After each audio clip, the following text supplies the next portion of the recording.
Good morning, ladies and gentlemen. Change is not an option, and it's not a debate. The question is not whether we should do it, is how we will do it. The goal of Sustainable Brands Paris is to redefine the rules to build an economic and social world that benefits everyone. This raises the very fundamental question of our economic system. While we need innovation more than ever, and therefore we need a system that allows for growth and an efficient allocation of capital and resources, we also need a sustainable and fair system, an economy that puts planet and people first. Can such a system be sustainable capitalism, or is that just a scam to sort of maintain the system that we have? Or should we move past it and organize a new economy, but what would be the functioning system? What would we have? To reshape our entire economic system, we have the privilege of having two speakers who have on-hand experience of both alternatives.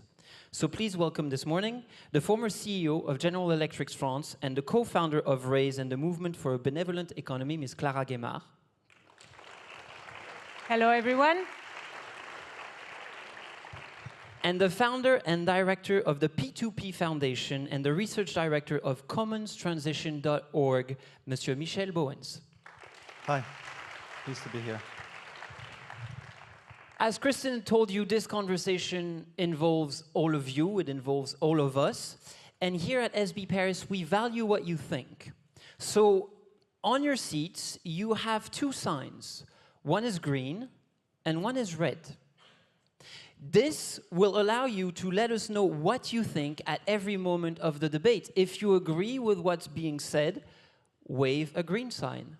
If you don't agree, wave just the red sign. Don't yell that there's no need. That way, we can interact with you even if we can't hear all your voices. Let's start straight up. Mr. Bauwens, you have written about post-capitalism. What is the core problem of capitalism, according to you? Why would we need to change? Well, it has certainly been a very efficient system in, transforming nature's resources for human needs, and for about 400 years we've done quite well in doing that. But we have doing that at a cost, and systematically we have really not taken into account what we call externalities. So social, environmental, positive, negative externalities. These are nowhere to be seen in our standard accounting. And so I consider, so my problem is not with the markets as such, but with a certain kind of blindness in which they operate. So we have to integrate really all kinds of new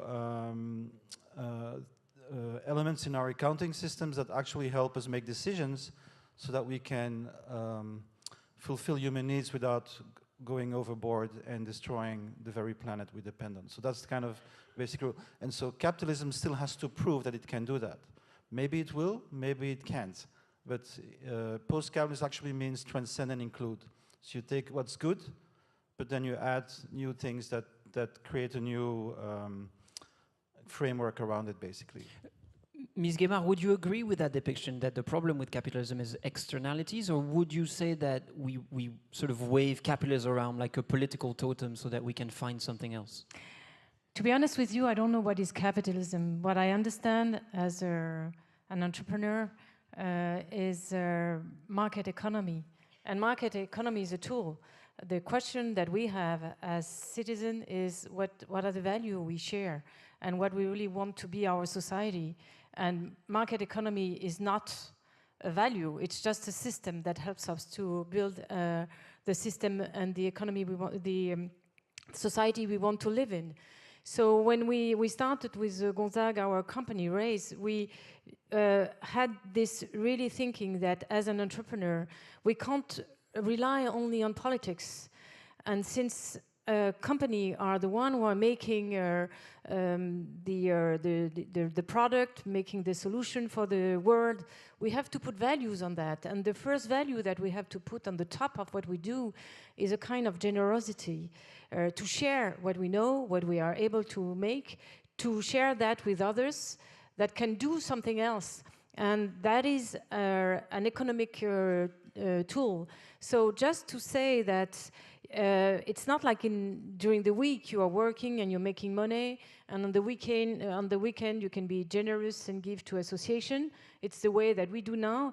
It's every day when you work, you decide to give a part of what you are making by your talent, by your money, to help some others to do new things. And with that, it really drives your business. And what we have done with the movement for a benevolent economy is just to say that being benevolent, being generous in the way that you're doing business, it makes you stronger. It gives you the capability to understand new systems, the younger economy, and so on. And it makes you more talented and more efficient. But would you say that this is scalable? Because what I hear is that some companies could decide to do good, which we probably all agree here. The problem is, can we change the planet with just asking people to do the right thing should they wish so? It's not about moral or about doing, it's just about efficiency, because if you do the right thing and you give sense and value to what you do, and you will hire the best employees, you will have the best customer will come to you. Because, we don't want to be a stupid customer. We want to buy products that are not, as you say, have a negative impact. We want to be, when we buy something, we want to be sure that it has it's not killing children in India and things like that. So now that we know that, we want to be clever customer. So being an entrepreneur, if you just try to do the right thing and also to be generous in the way you do it, you will succeed much better than the others. And that is for sure. You see the companies who are doing that are more successful than the other. I know that yesterday morning you had Emmanuel Faber from Danone, and Danone is really trying to put that in big corporates. But what is very important in this movement of a benevolent economy is that even when you are a startup and you have no money, you can share with others, you can share your talent, and it makes you more clever, and you can do that. So we try to put it as a very popular movement, that everyone being an entrepreneur understands that he has a place and he has a game to play to make our world better. This idea of sharing ideas and sharing concepts is actually the basic of the peer-to-peer economy, which is what you particularly focus on. Could you tell us a bit more about what would be a commons economy, how it would work? Okay, well, I've studied basically the emergence of the open source economy, which is already 1/6 of GDP in the United States in 2011. So it's a fairly big part of the economy. And 2 years ago, I studied urban commons. So what we see is a kind of rapid shift in models from individually competing entities, companies, like a sports team fighting another sports team, to move towards joint ecosystems, which turn around shared resources. And you see that in many, many fields. I'll just give you maybe one example. So 95% of the time, our cars are in the garage, right? So in Ghent, which I studied, you have a car sharing association. 10% of the cars, that's double what you need. So you have 1,300 members for 130 cars. Every shared car in that system replaces 9 to 13 private cars. So you have full access to any car anytime you want. And you dramatically reduce the human footprint. So this is what a commons is. It's a shared resource that is used by a community or a group of stakeholders and managed according to its own rules. And we see more and more important parts of the economy shifting from this kind of view of purely individual competition to collaborating in ecosystems. Is that what you would call post-capitalism? Yes, well, it depends. So the whole discussion is what is the statute of profit? If profit is your goal, that's, for me, it's capitalism. It's increasing your capital. So capital is not capitalism, right? Capitalism is only when this becomes your goal. When you use your profit for another goal, then you are not for profit, not non-profit. This is different.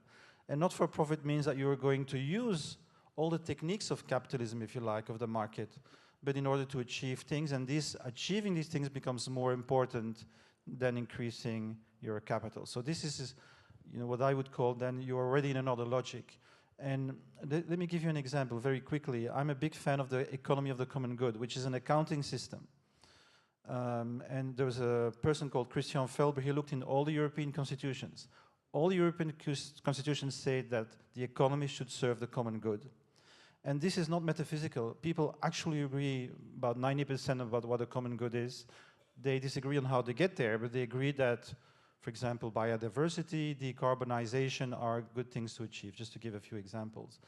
So there's in a Belgian city, Roeselare, we have a program for the creative economy where companies are being judged, not just on their profit, but on how they achieve these 17 clusters of goals.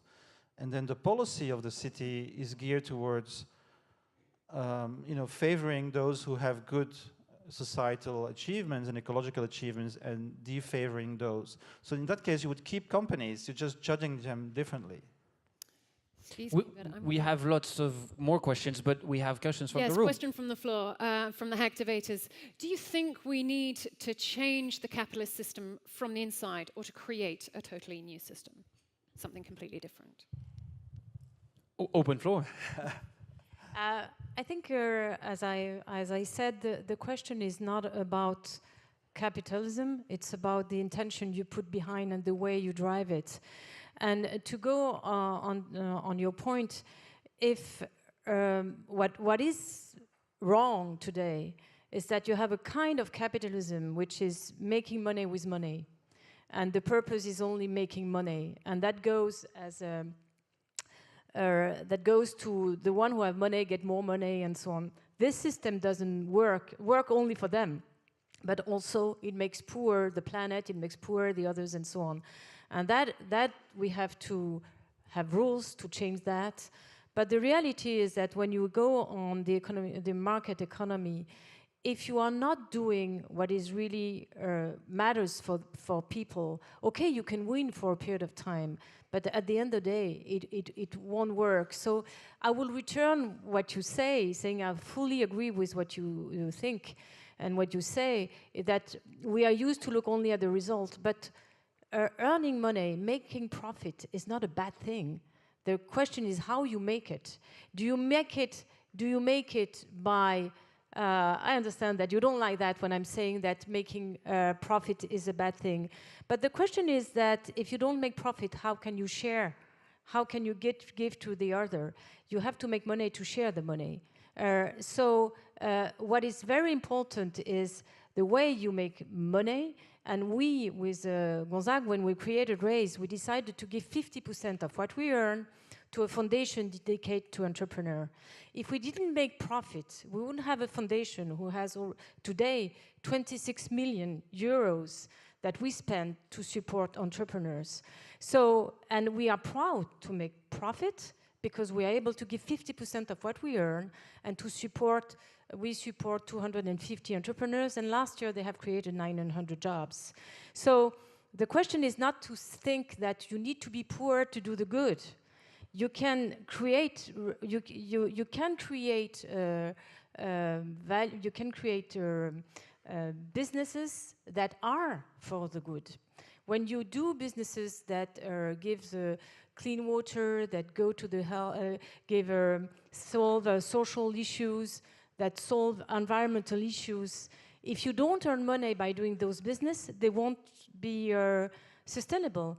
But the question is not to try to earn, to maximize the profit, but to optimize with all the parties prenantes, shareholders, the stakeholders, with That's the stakeholders. Saying a lot. And if you take all the stakeholders on the table and decide that you will create a business with all the stakeholders, that you can be more successful than when you try to maximize the profit.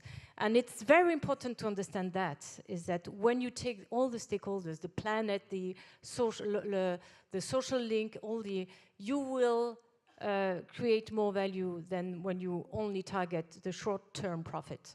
Before we go to your answer, please remember, you're a voice in this debate, so you have cards, wave them, use them, tell us what you think, because we value what you think. Mr. Bauwens, I didn't want to interrupt you. The question is, can we transform it from the inside out, or should we impose change? I don't think so. I think what you're doing is a first step, which is having the right intention. You know, like in Buddhism, it starts, you have to have the right intention. But I don't think it's enough, because so if you don't count externalities. Yes, of course, you have to count the externalities. Exactly. Is what I'm saying with the shareholders. If you don't take Stakeholders, sorry, it was my bad. So you need to take into account externalities, and this has to be some also, be part of the framework in which you operate. Because otherwise, if it just depends on goodwill, there's always in the competitive, and I've been in business myself for 25 years. So there's always, you get punished when you spend money on things that the other doesn't spend it on. It's not as simple as just doing the right thing will make you win.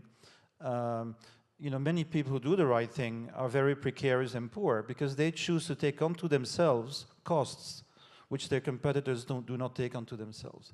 So I think this is a good start, but I just don't think it's enough. And so we have to recognize new forms of value. And I know this is not a sexy topic in accounting. Not many people stay awake at night about this, but it's really crucial, because think about this. Double entry book accounting is narcissistic accounting. It's what is coming in and what is coming out, and am I doing well as an entity? You have no vision at all of the costs that you're creating outside, right? So Facebook doesn't pay the people who co-created its value. It would have no value at all if there weren't 2 billion people on it.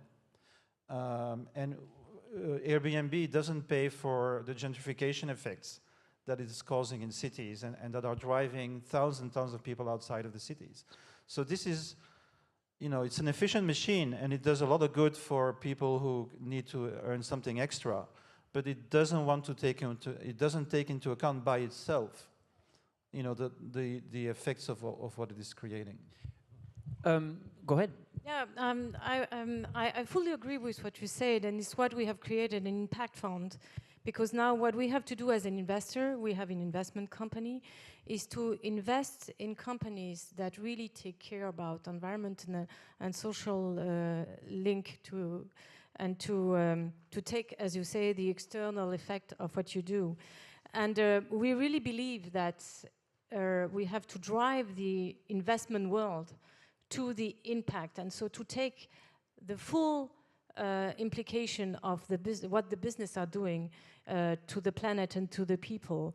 It's complicated because you have to evaluate that, and what we see today, that you have some impact funds which are trying to do that, but they are dedicated to companies who are only on social link and environment, which is good. This is perfect. What is very important today is to bring any company which is not specially driven on environment and social link to this purpose. And to take in, if I'm a company that are making glasses, I'm not doing something about environment and social link. But if with my investment, I support this company to hire some disabled people, to take care of where do come the sand, to make the glasses, to be sure that I'm using renewable energy to do that, and so on. I will support with my investment the company to be a sustainable company and to be a company who takes care about the environment. So as an investor, we really try to change that. But for that, it's really about the intention you put on the money you have. And I think we have completely forgotten that money is only an energy. It's nothing else. So it's the way you use the energy. If you use the energy for making more money, this is wrong. If you use the energy of money to do good and to try to be sure of the impact of what your investment will have, the impact it will have, that is the right thing to do. And this is really why we believe that impact has to be included in any investment company, and this is what we have started to do with Raise. So far, we've been focusing on companies, we've been focusing on only the economy. There's a French elephant in this room, and that's the state. here in Paris or in France, we would ask for the state to help promote this benevolent change or promote this triple accounting or a new peer-to-peer economy. But what would be what should be the role of the state now, for example, in a benevolent economy, and what can it do to promote this peer-to-peer solution? Well, I want to give you an example. Let's say you want to achieve impact, right? So basically what the state today does, it organizes a procurement, which is a competition. And one party will get everything, and the 80 other candidates will have worked for nothing. So you have this in architecture, in many, many fields. It's always based on winner take all. What if we do it differently? We create an impact system where every citizen, every cooperative, every company can say, I did this, and here we can verify it, put it on a ledger, and eventually tokenize it. So this changes the role of the state from something that is either purely a public-private or kind of a market state option, like the state is there to help businesses, to what I call a partner state, which is basically it's a vision of the state where the state is there to promote the autonomy of the individual and society, and creates mechanisms that allow the whole of society, not just the private sector, to be a factor and solve solutions. So that's, you think about carbon markets, they don't work. We've been trying them for 20 years and they just don't work. So we have also to think about what I call public social or public commons processes and institutions. Just to give you an example that this is not a dream. In Italy, we have more than 150 cities which have now regulation which allows citizens to say, I want to care for this resource. It started in Bologna, the Bologna regulation for the care and regeneration of the urban commons. And within 2-3 years, they had 300 projects. So there's a huge hunger of people to say, we can do this. And I think there is market failure and there is state failure today in the ecological transition. So we have to step away from purely private visions and to embrace the role of civil society. And actually, I think the market and the state should be servants of civil society and not the other way around. I'm always a bit afraid about asking the state to solve any problem, because it's what we have done in France for 50 years. And of course, it's necessary, but it's not sufficient. I believe much more about the voice of citizen, the voice of the one who are trying to make the change. So whatever it's students or entrepreneurs or companies, we have to be actors. We can create the change. It's not depending on the states. Of course, the state has to put the right regulation, but it doesn't work with only regulation. It has to be also by the way that each of us here in this room, we change the world, and we have the possibility where we are to change the world, and also to force the state to change, not waiting from the state to make the change. And one of the things that we pushed with this movement of a benevolent economy is just to make as a statement that when you are benevolent, when you take into account all what you say, all the stakeholders, and you take care about all what matters in the way that you're doing things, and you put the impact on the top of your priority, you can change the world. And you can do it either you are you have a very small company or you have a bigger one. The question is that it's at the top.